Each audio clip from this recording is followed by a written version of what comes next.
The knock came just as the rain pounded against the windows.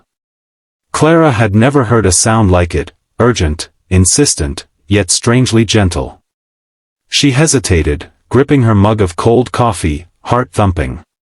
When she opened the door, a man stood there, drenched, in a janitor's uniform, his eyes calm but urgent. Who are you?" she stammered. "Why are you here at my house?" The man didn't answer right away. Instead, he stepped forward, brushing water from his coat. "To keep you alive tonight," he said simply. His voice wasn't threatening, it was steady, almost comforting. Clara blinked. Alive? Tonight? Was this some sick joke? She wanted to slam the door, to retreat into the safety of her locked apartment. But something in his eyes, tired, unwavering, but full of purpose, made her hesitate. He explained, in quiet, careful words, that he had noticed the building's faulty gas line earlier in the day. The tenants, too busy or unaware, hadn't reported it. He'd stayed after his shift, checking every apartment, ensuring no one was in danger. And when he reached her door, he realized she had been alone all evening, completely unaware of the invisible threat lurking in her home. Clara's fear mingled with disbelief.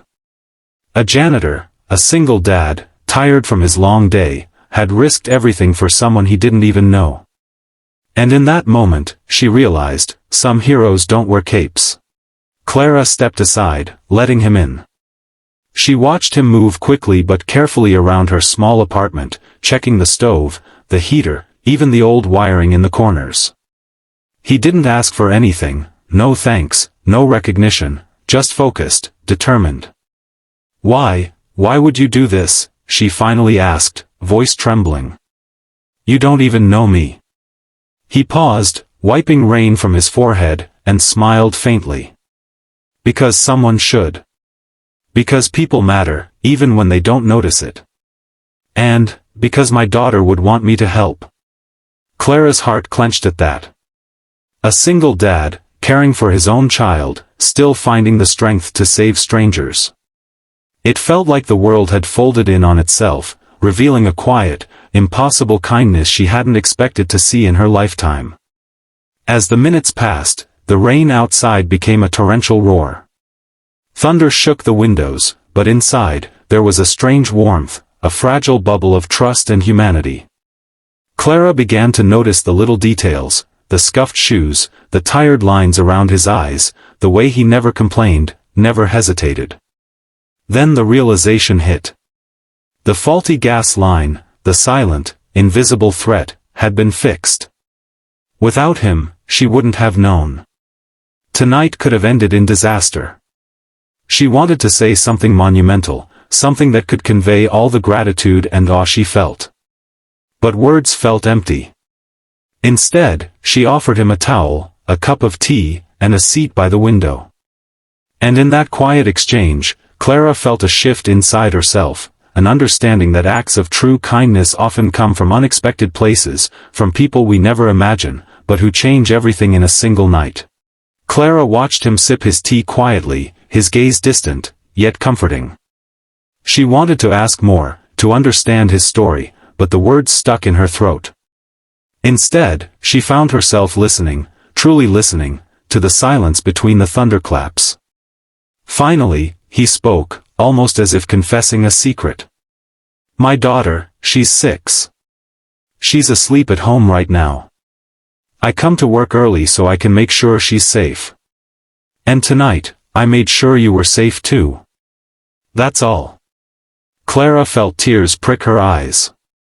The weight of his selflessness hit her suddenly. This man, exhausted, juggling life's burdens, had still chosen to protect a stranger.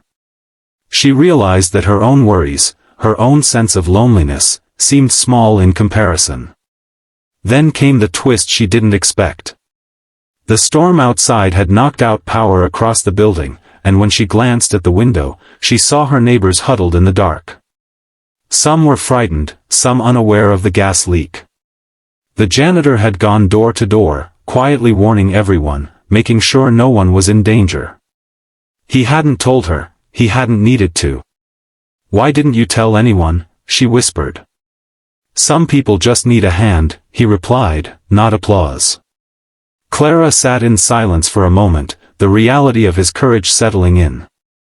She had been saved, not just from danger, but from the assumption that the world had grown cold. She had witnessed kindness in its purest form, humble and unstoppable. And as the rain began to ease, Clara smiled through her tears, knowing that one selfless act could ignite hope, not just for her, but for everyone he had touched tonight. Morning light spilled through Clara's window, casting golden streaks across the small apartment. The storm had passed, leaving a calm that felt almost sacred. Clara was still awake, thinking about the man who had risked so much for her neighbors, for strangers he would never see again. She found him in the lobby, gathering his cleaning supplies, preparing for another long day. His uniform was damp, but his posture was steady, uncomplaining. Clara approached him, heart pounding. I don't even know how to thank you," she said softly. He shook his head, smiling tiredly. "You don't need to. Just promise me you'll look out for someone else, someday. That's all the thanks I need." Clara felt a warmth bloom in her chest. She realized that true kindness wasn't about recognition or reward, it was about action, courage, and empathy. And here, in this small, quiet act, she had witnessed the best of humanity. Over the next days, Clara began to see her world differently. She helped neighbors carry groceries, checked on the elderly, and even offered a small gesture of gratitude to the janitor she had come to admire. Each act felt like a ripple, spreading from the courage and selflessness of one single man. Weeks later, the janitor returned to the building one evening, and Clara waved him over. This time, she had baked a small loaf of bread and a note, "Heroes come in many forms. Thank you for showing me what that means." He smiled, ruffled his daughter's hair on the way past, and walked into the twilight, unnoticed by most, but unforgettable to her. Clara understood something profound. One selfless act can change a life, inspire a heart, and remind the world that humanity thrives in the hands of those willing to care. And for Clara, that night, and that man, would never be forgotten.